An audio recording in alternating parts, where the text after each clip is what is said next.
What's up, y'all? It's Zems, and welcome to another reaction video. Today we're gonna react to Mr. Ballen Death Finds a Way, Places You Can't Go. A lot of you guys probably remember this series from way back in the day.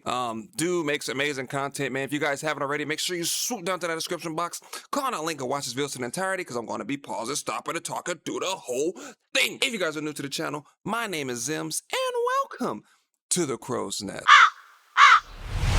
Today, we're going to look at 3 places you can't go and people who went there anyways. But before we get into those stories, if you're a fan of the strange, dark, and mysterious delivered in story format, then you come to the right place, because that's all we do, and we upload once a week. So Let's if go. that's of interest to you, please gift the like button a brand new puzzle, but don't tell them you've secretly removed Mr. Ballen 2 Dance? pieces. Is the Mr. Ballen Also, Dance please subscribe incoming? to our channel and turn on all notifications so you don't miss any of our weekly uploads. Okay, let's get into today's stories.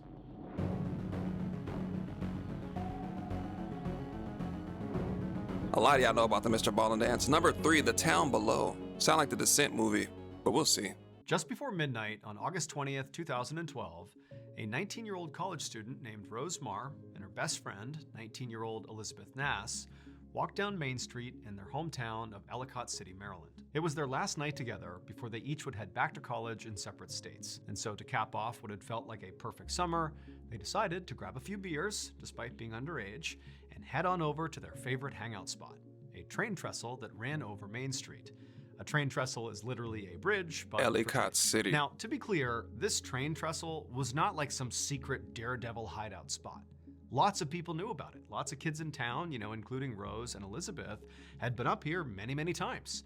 And while there was an active train track that ran across it, the ledge on the trestle where everybody would sit when they were up there was several feet away from the tracks, kind of safely out of the way. You could be up there looking down over the town, and a train could literally pass right by you and not affect you. So overall, it was safe. So Elizabeth and Rose climbed up onto the train trestle and took their seats along the ledge, safely away from the tracks.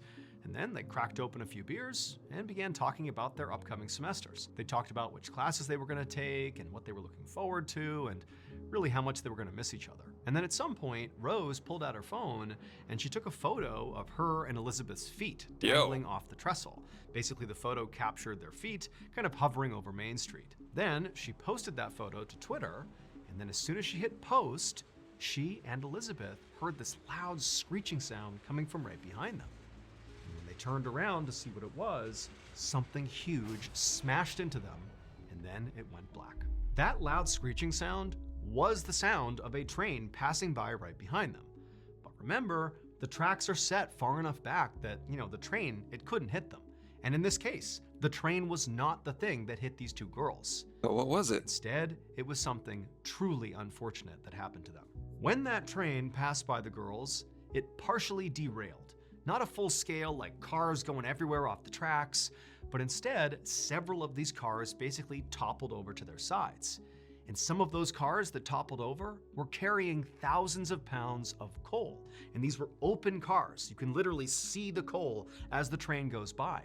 And so as the train's going by, those cars topple, all this coal comes out, and the coal smashed into Rose and Elizabeth and fully buried them. It was like they were under an avalanche, but not of snow, of coal. And so by the time the girls were pulled out of the coal, they were already dead. Rose and Elizabeth were the only 2 fatalities from this derailment. Their families would later sue the railroad company alleging negligence, and each family would receive a settlement, though the exact amounts were never disclosed. Bro, that's insane. What are the odds of you just going out there enjoying yourself, living up life, and you just get buried underneath coal? Like, this is like there's one show 1,000 ways to die. Like, you don't even think of some of the stuff that ways that your life can be taken from you, man. That's so unfortunate, man. And I mean, no amount of money is going to be able to bring them back. So I know their family's dealing with this every day. They probably don't even like trains or anything anymore. You know what I'm saying? So, man, that sucks, bro. Yeah, man, don't take life for granted. It can be taken from you in a split second, just like that. Number 2, Out of Bounds.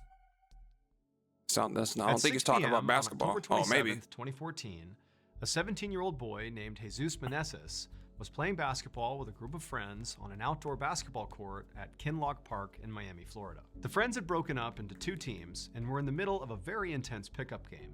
And the game was pretty close, and Jesus' team was doing pretty well.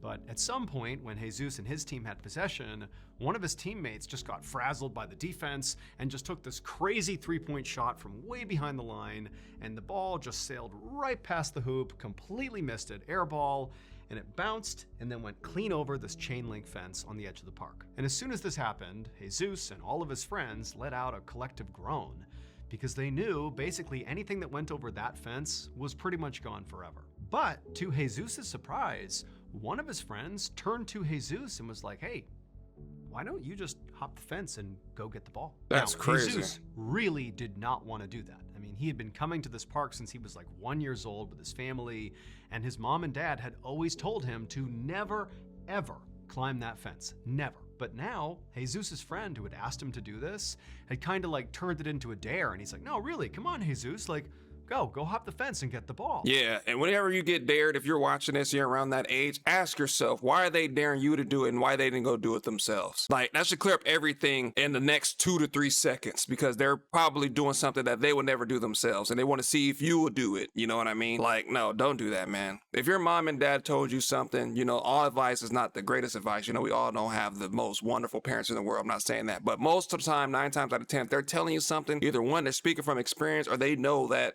whatever it is that you're trying to do is not going to be good for you. Now, when you get to that age where you can make that own decision, then by all means, go ahead and do it. But don't do it when they tell you not to do it. You know what I mean? A lot of stuff, like I told you guys in prior videos, like the stuff that my mom told me, I used to be like, oh, complaining and groaning and moaning, all that stuff. Now I'll look back and like, I'm so glad I listened, because a lot of kids, a lot of people that I grew up with are so lost right now, and it's not even funny. The other friends had kind of picked up on this, and they were kind of egging it on, being like, yeah, Jesus, go over there, get the ball. And so Jesus knew, like, this is not a good idea. I cannot go over that fence. But here I am, surrounded by all my peers, basically egging me on to go do it, and he didn't want to look weak or scared, and so he's thinking to himself, you know, hey, what's the worst that could happen? And he's like, all right, I'll go get it. And so Jesus left the basketball court and walked over to this fence. And it was about 7 feet tall, and there was all this barbed wire across the top of it. And so as he's standing there looking at the fence, he turns back around, and his friends are all smiling like, yeah, go get it. And so he's like, okay. And he begins climbing the fence. Not your He friends. gets to the top, and he reaches the barbed wire, and he very carefully positions himself so he doesn't cut himself on the way over. And right after he's cleared the barbed wire, he kind of tumbles to the other side of the fence. He hits the ground, and he's kind of shaken up from hitting the ground pretty hard. But, you know, he stands up, dusts himself off. He realizes he's okay, and he turns and looks through the fence now at his friends, and they're all cheering him on. And so now Jesus is feeling really confident, and he kind of smiles at his friends like he's the hero now. And he turns, and sure enough, there's the basketball just a few feet away. So he walks over, picks up the basketball, and chucks it over the fence back to his friends. And Jesus was about to climb over the fence and go rejoin his friends when he happened to look back in the direction of where his basketball had been, and he noticed there was another basketball that somebody else had lost over this fence. Except this basketball was on the other side of a second fence. Basically, once you climb this first fence, a couple of feet later, there is a second fence. These were the 2 fences that Jesus and everybody who ever came to this park were warned about. Never climb them. But Jesus has already climbed the first one, and he's got his basketball, and he's thinking, I can climb the second one too, and I can get that basketball, and then we'll have 2. So if we ever lose another one, we have a backup. So without even telling his friends, Jesus walks over to the second fence, which is basically identical to the first fence, about 7 feet tall, a bunch of barbed wire at the top, and he carefully climbs to the top, and he kind of positions himself over the barbed wire, and then he drops down to the other side, except this time, when he hits the ground after clearing that second fence, something horrible happens. Within seconds of Jesus landing inside of that second fenced-in area, his friends back on the court saw what was going on and began totally panicking. They're screaming, they're running around, they don't know what to do. Eventually, one of them would call 911, and then minutes later, first responders show up and they find Jesus' friends. They're totally frantic. They're all pointing toward the fenced-in areas.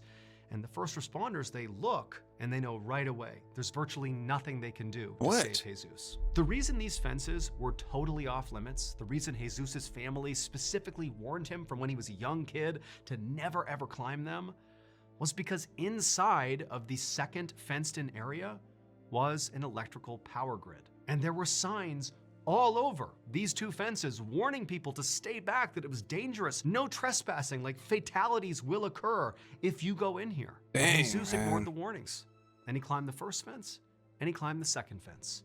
Except when he landed inside of that second fenced-in area, he landed on a live electrical wire. And the second he did, 500,000 volts of electricity Jeez. coursed through his body.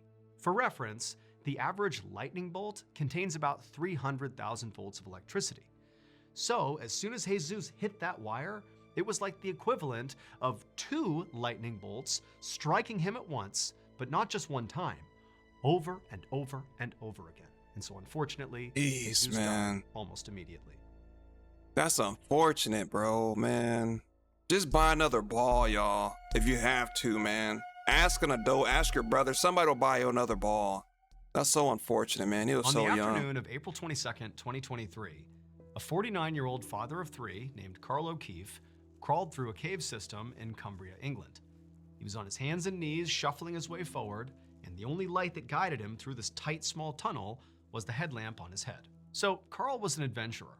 He loved things like rock climbing and exploring caves, but this particular cave he wasn't that familiar with. He'd only been here a couple other times, and he didn't have a map, so really he didn't actually know where he was going. But Carl wasn't remotely worried, because he knew this was easily the safest cave system he had ever explored. In fact, this place was so safe that often people showed up with their kids and let them run around freely with no fear they were going to get hurt. And so Carl has no worries here. And also he's thinking to himself, he's not very far into this particular tunnel. He can actually still hear the other people and their kids kind of right behind him. And so again, even though he doesn't really know where he is, he feels completely fine. And so Carl continued crawling through this tunnel, and eventually he reached this T intersection where he just had to choose between going right and left. And again, he's got no map. He doesn't really know where he's going. So he decides, okay, I'll just go right. And so he begins going down this tunnel, which closely resembled the tunnel he had just came from. But as he was crawling along, he started to feel like the walls around him were kind of shrinking. Turn It was back. getting harder and harder to push his body through this tunnel. And then finally, when it felt like it was so tight around him and it was getting so claustrophobic that maybe he should just turn around, he reached a dead end. That's all this was. The right turn was just a dead end. And so he thought, okay, I'll just turn around and go back the way I came and, maybe explore the left side. So in order to do that, Carl decided he would make a U-turn with his body. He would literally just turn around and go back the way he came, leading with his head and his upper body. And so he's facing the dead end. He's on his hands and knees, and he begins doing this U-turn. And he kind of turns and gets his head and his shoulders and his upper half kind of folded around. Is anybody else's stomach kind of like doing that motion sickness thing or like that? I don't know if I'm claustrophobic. I've never been in a tight enough space, but I feel like I would freak out. Like right now, my stomach just feels like, you go down a roller coaster, it's that like stomach drop feeling. Like that's what I'm feeling right now as he explaining it. Like it's making my whole body get tingly and hot. Until they're looking back in the direction he was coming, but he was too physically big to get his lower half to complete the U-turn. And so he was effectively wedged in this U-shaped position. He couldn't do anything. He was just stuck. But Carl didn't panic because he knows this is a safe place. This is not a big deal. Nobody gets hurt in these cave systems. And I just need to rethink how I go back the way I came. Clearly, this U-turn attempt is not working. And so he decides, okay, let's reset. I'll pull my shoulders and my upper body back and I'll reset facing the dead end. I'll basically go back to exactly the position I was just in. Except when he tried pulling his upper body and his head and his shoulders back to where he was facing the dead end, he realized he was also stuck going in that direction. Oh, He couldn't go back to the man. way he was, and he couldn't return in the direction he had come. He was stuck in this U-shape and couldn't go anywhere. Now, again, Carl is telling himself that it's gonna be okay. This is a safe place. Kids play here. Like, this is no big deal. I'm gonna be okay. And so he tried, to kind of shimmy himself one way or the other, but it was like no matter what he did, he just could not move out of this U-shape. And as that happened, he began to kind of panic. His heart rate began to rise. It became harder to breathe. It felt like the walls of this cave were kind of pushing down on him. And before long, he was becoming overwhelmingly claustrophobic. It just felt like the walls of this tunnel were crushing him, and he really began to panic. and he just started screaming out for help. Immediately, some of the staff who heard Carl yelling out made their way into this tunnel system and actually saw Carl. They could see him in this U-shape, totally wedged. And at first they couldn't understand what was even happening here. But when they tried to pull him out, they couldn't get him to move. I mean, he really was totally stuck here. And so sensing that this was a true emergency, the staff backed out and they called the fire department. And the fire department, they came out and they too could not get Carl out. He was stuck. And so pretty quickly, Carl realized all he could do here was just do his best to stay calm, because this position he was in was really restricting his breathing, not to mention, the tunnel itself is pressing down on him.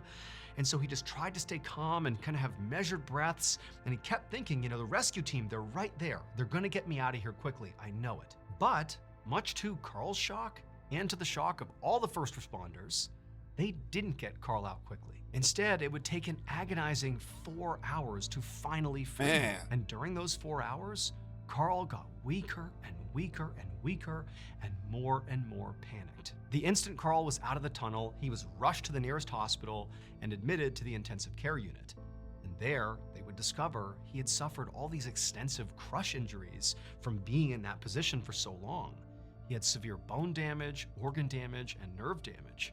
I mean, he was in horrible shape. And despite heroic efforts by medical staff to try to save Carl, ultimately, he would die 8 days later from those injuries. And his death would become massive news, because it really seemed impossible that somebody could die in that cave system, because it was meant to be so safe. This cave system was not like an underground cave system where spelunkers go. No, this was a cave system for kids. It was a kid's play place. All the tunnels in the cave itself was made out of plastic, again, so kids could crawl and explore. But adults were told they too could go through those tunnels with their kids. And so Carl had gone to a birthday party for one of his kids' friends. He had brought his kids along, and being the devoted father that he was, he went right in there with his kids and was crawling all around and goofing around with the kids until, unfortunately, he got stuck. Closed it after. Wow, man. Oh my goodness. I could have lived without hearing. That's so sad, man. Can you just imagine, I was trying to put myself in that position, bro. The fact that he stayed calm for so long and tried to maneuver back.